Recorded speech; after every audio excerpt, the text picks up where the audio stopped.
छत्रपती शिवाजी महाराजांचं स्मारक एक नवीन 6 महिन्यापूर्वी बांधण्यात आलं. खरं तर गेल्या 26 सप्टेंबरला हे स्मारक भ्रष्टाचारामुळे कोसळलं.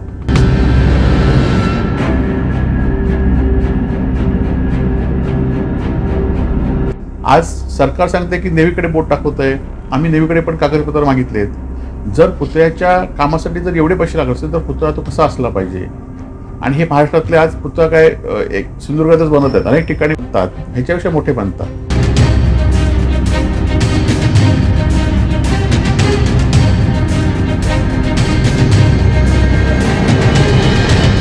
सरकारचेच काही लोक त्या भ्रष्टाचारामध्ये असल्यामुळे सरकार यांना वारंवार पाठीशी घालण्याचा प्रयत्न करत आहे. या समाजामध्ये भ्रष्टाचार थांबणार नाही. निलेश राणेंनी जे असं वक्तव्य केलं की वैभव नाईक त्यांना लाज वाटायला पाहिजे, म्हणजे अशा प्रकारची भाषा वापरली तुमच्या विरोधात का? खरं तर याच निलेश राणेंनी गेल्या महिन्याभरापूर्वी आरोप केले होते की यामध्ये वैभव नाईकांचा हात आहे. तुम्ही इकडचे स्थानिक आमदार दोनदा तुम्ही जिंकून आल्यात, त्याच्या आधी नारायण राणे यांच्या विरोधात लढले, तर कसं भीतीने वाटत तुम्हाला? सगळ्या महाराष्ट्रातल्या जनतेने बघितलेलं आहे की नारायण राणेंनी टीव्ही समोर सांगितलं की घरात घुसून ठार मारू म्हणून. बरोबर. आणि खरं तर ह्यांच्या पार्श्वभूमी 302ची अनेक कलम यांच्यावर अनेक केसेस चालले आहेत. असं असताना सुद्धा आज त्यांची हिंमत होते, परंतु ती हिंमत मोडण्याचं काम सुद्धा या जनतेच्या आशीर्वादाने आम्ही करतोय. यापुढच्या काळामध्ये सुद्धा आम्ही करू. सिंधुदुर्ग जिल्ह्यातून नेते जसे नितेश राणेजी, मीरा भाईंदरला काही घटना घडली तर तिकडे जाऊन समाजात तेढ निर्माण करतात. आता मशिदीत घुसून मारू. शिवसेना हा हिंदुत्ववादी पक्ष आहे, परंतु उद्धवजींचं बाळासाहेबांचं हिंदुत्व वेगळं होतं. हे काय राजकारणासाठी मतदानासाठी हिंदुत्व नव्हतं. परंतु आता मात्र नितेश राणेची भूमिका घेत आहेत ती फक्त मताच्या स्वार्थासाठी घेत आहेत. कोणाच्या तरी स्क्रिप्ट वाचून ती भूमिका घेत आहेत की जेणेकरून महाराष्ट्र अशांत झाला पाहिजे. सत्तेतनं राजकारण, सत्तेतनं पैसा, सत्तेतनं गुन्हेगारी ही खरं तर राणेंच्या स्वरूपामध्ये ते आमदार झाल्यानंतर पहिल्यांदा सुरुवात झाली. शिंदे गटातले नेते म्हणतात की आम्हाला उद्धव ठाकरेजींचा ऍक्सेस नव्हता, मातोश्रीला उद्धवजी आम्हाला भेटायचे नाही. आज रामदासबाईंना कुठली पदं मिळाली नाहीत. एकनाथ शिंदेना उद्धवजींनी शाखाप्रमुख पासून नगरविकास मंत्रीपद दिलेत, कुठली पदं दिली नाहीत. उदय सामंतांना दुसऱ्या पक्षात देऊन दुसऱ्या दिवशी मंत्रीपद दिलं, किंवा दीपक केसरकरांना दुसऱ्या पक्षात देऊन मंत्रीपद दिलं, त्यांना कुठली पदं दिली नाहीत. सत्तेत राहायचं होतं म्हणून आता ते उद्धवजींवर ॲलिगेशन करतायत. परंतु याच लोकांनी गेले 15-20 वर्षात जी पदं भोगली त्याचं नेतृत्व उद्धवजीच करत होते. उद्धवजी काय कालच मुख्यमंत्री झाले आणि कालच नेतृत्व करत नाही, तर गेल्या 20 वर्षापासून ते महाराष्ट्रातल्या शिवसेनेचं आणि जनतेचं नेतृत्व करतायत. अशा वेळी त्यांना ते मिळत होते. नमस्कार मित्रांनो, आपण बसलेलो आहोत आता कणकवलीला आणि कुडाल मतदारसंघाचे आमदार वैभव नाईकजी, तुमचं स्वागत आहे. नमस्कार. वैभवजी, आम्हाला इकडे यायचं मुख्य कारण आहे कारण आता महाराष्ट्रात एक गाजलेला मुद्दा आहे, म्हणजे गड किल्ल्यावर शिवाजी महाराजांचं पुतळं जे पडलं त्याच्यावर वेगवेगळे विषय आलेले की वाऱ्याने पडलं असं भाजपने सांगितलं, आणि आता तर मला वाटतं तुम्हाला काहीतरी नोटीस आलेलं. सांगू शकता जनतेला काय खरं तथ्य काय आहे? खरं तर छत्रपती शिवाजी महाराजांचं स्वतः बांधलेला सिंधुदुर्ग किल्ला या मालवणमध्ये आहे आणि नौदलाच्या दिनानिमित्त घाईघाईने मोदी येणार म्हणून छत्रपती शिवाजी महाराजांचं स्मारक एक नवीन 6 महिन्यापूर्वी बांधण्यात आलं. खरं तर गेल्या 26 सप्टेंबरला हे स्मारक भ्रष्टाचारामुळे कोसळलं.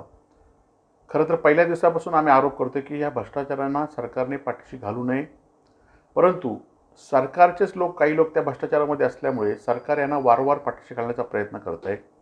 त्याच्या विरोधात शिवप्रेमींची, आमची किंवा सिंधुदुर्ग जिल्ह्यातल्या जनतेची किंवा महाराष्ट्रातल्या तमाम जनतेची भावना अत्यंत तीव्र आहे. आणि अशा तीव्र असलेल्या या गोष्टीमध्ये किंवा अस्मित असलेल्या या गोष्टीमध्ये आज शासन भ्रष्टाचारामुळे दुर्लक्ष करत आहे, ही खरं तर दुर्दैवी बाब आहे. काल निलेश राणेंनी जे असं वक्तव्य केलं की वैभव नाईक त्यांना लाज वाटायला पाहिजे, म्हणजे अशा प्रकारची भाषा वापरली तुमच्या विरोधात का? नाही, खरं तर ह्या भ्रष्टाचाराचं उघड करण्यामध्ये माझा मोठा हात आहे. कारण जर मी त्यावेळी योग्य वेळी पोचलो नसतो तर हे भ्रष्टाचार संपूर्ण महाराष्ट्राला जनतेला दिसला नसता. आज दुर्दैवाने स्मारक पडलं आहे, त्याला सगळीच जनता खळलेली आहे, सर्व जाती जन्मत्रीचे लोक खळलेले आहेत. परंतु हे स्मारक जेव्हा उद्ध्वस्त झालं त्यावेळी आपण बघितलं असेल की त्या स्मारकामध्ये लोखंड, चॅनल हे सगळं गंजलेलं होतं आणि त्याचे अस्ताव्यस्त तुकडे पडलेले होते. त्या राजकोट किल्ल्याचे बुरुज सगळीकडे ढासळलेले होते. म्हणजे भ्रष्टाचार जर मी तिथे गेलो असतो तर त्यांनी त्या ठिकाणी हा भ्रष्टाचार त्यावेळेस लपवला असता. त्याच्यावर पॅक केलं असतं आणि सांगितलं असतं की मूर्तीला थोडी भेग आली आहे, छोटं काहीतरी झालं आहे. परंतु हे जेव्हा महाराष्ट्रातल्या आणि देशातल्या जनतेला कळलं तेव्हा त्यांच्याबद्दल रोष निर्माण झाला. म्हणून माझ्यावरती ॲलिगेशन करतायत. निश्चिततः जे जे ॲलिगेशन माझ्यावर करतायत, खरं तर याच निलेश राणेंनी गेल्या महिन्याभरापूर्वी आरोप केले होते की यामध्ये वैभव नाईकांचा हात आहे. आज खरं तर यंत्रणा सगळी सत्तेच्या पाठीशी आहे. सत्तेत असलेल्या आणि लोकांना पाठीशी घालते आणि सत्तेत नसलेल्या लोकांना वारंवार गुंतवण्याचा प्रयत्न करते.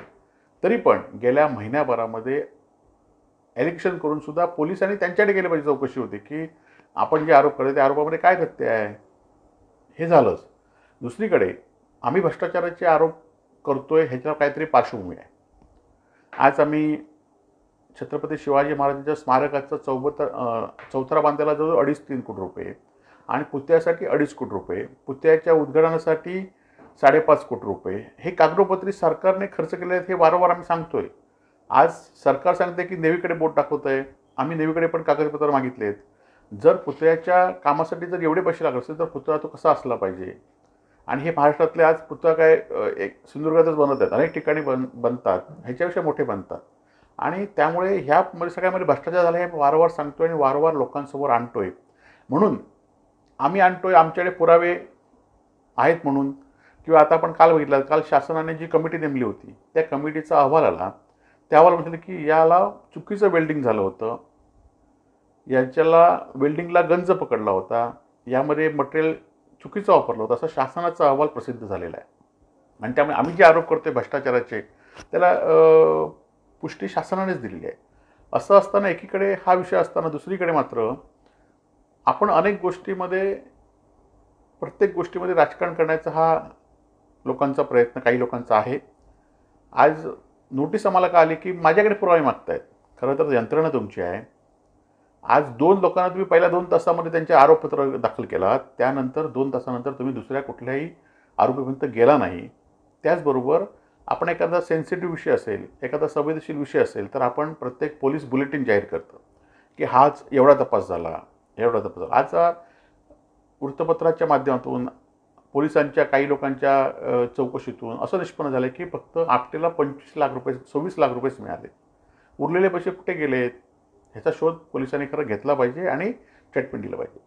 आता संशयाची सुरी कुठे येते की जर एखादा या ह्याच्यातला आरोपी 8 दिवसानंतर त्याच्या घरीच सापडतो म्हणजे संशयाला हेच आहे.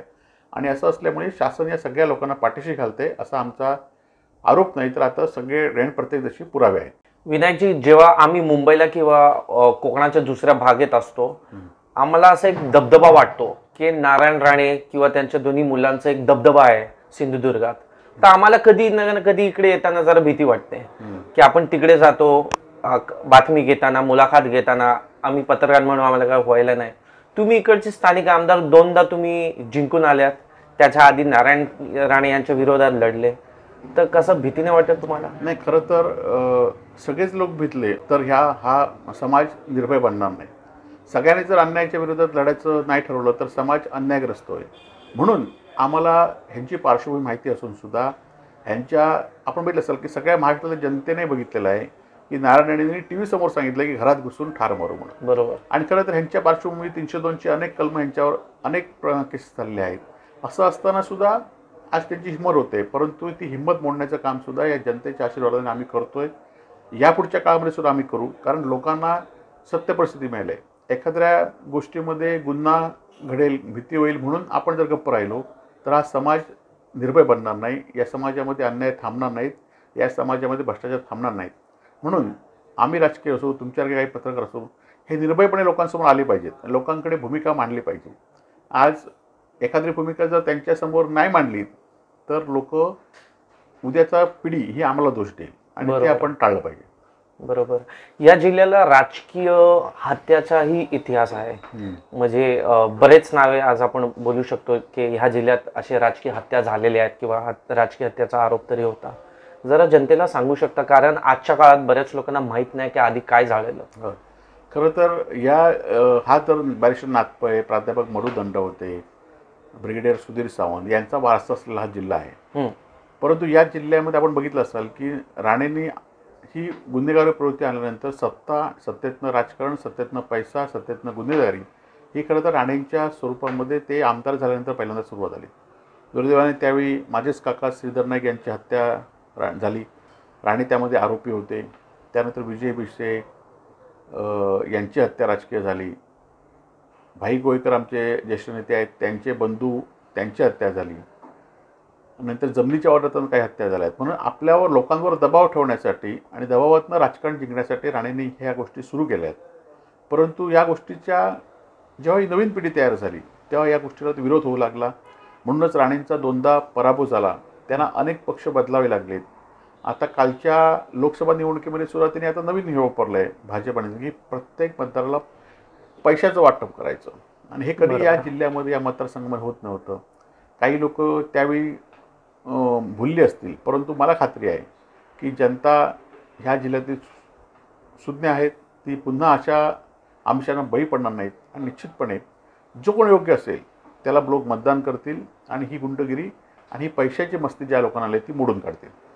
दुसरी गोष्ट आहे की सिंधुदुर्ग जिल्ह्यातून नेते जसे नितेश राणेजी, मीरा भाईंदरला काही घटना घडली तर तिकडे जाऊन समाजात तेढ निर्माण करतात. आताही मशिदीत घुसून मारू असे जेव्हा वक्तव्य होते आणि तुमच्या पक्षाचं धोरण वेगळंच आहे, उद्धवजी बाळासाहेब ठाकरे यांच्या पक्षाचं धोरण खूपच वेगळं आहे त्याच्या विरोधात, तर ह्याला तुम्ही कशा लढणार की आमचं पक्ष तसा नाही आहे?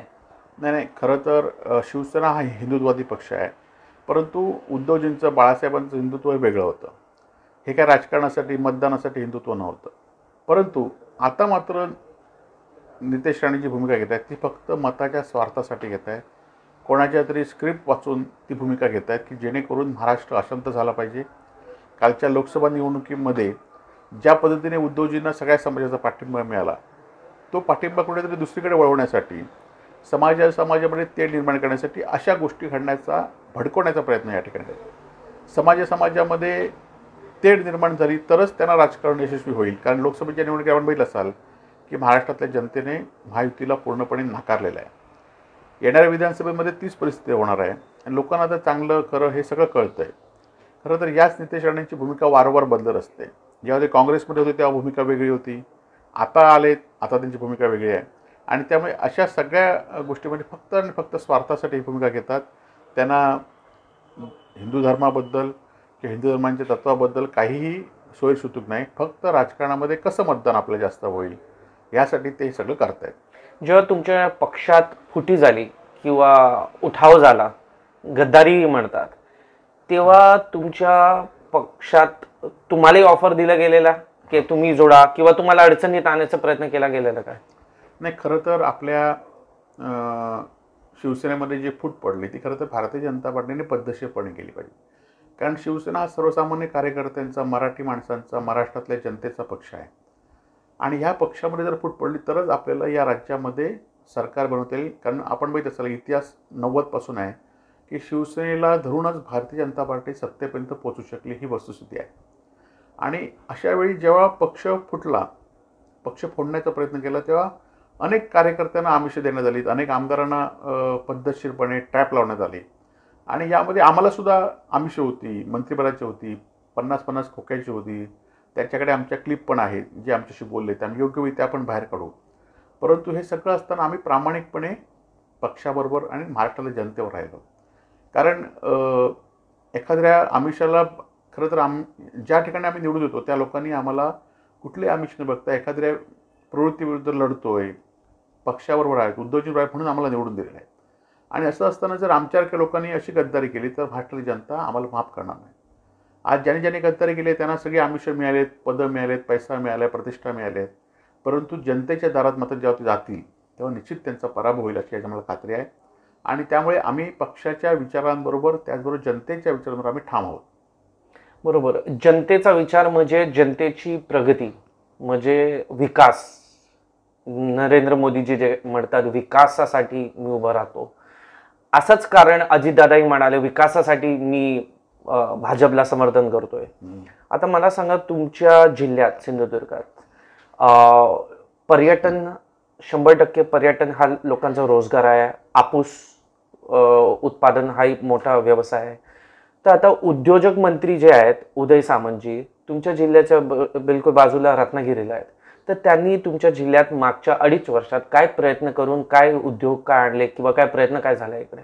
उदय सामंत हे आमच्या जिल्ह्याचे गेले 2.5 वर्ष पालकमंत्री होते आणि त्यांनी दुर्दैवाने त्यांच्याकडे 5 वर्ष आता मंत्रिपद आहे, परंतु 5 वर्षाच्या मंत्रिपदामध्ये एकही उद्योग या शेजारच्या जिल्ह्यामध्ये किंवा त्यांचा जन्म ज्या जिल्ह्यामध्ये झाला त्या जिल्ह्यामध्ये आणू शकले नाही. वस्तुस्थिती आहे.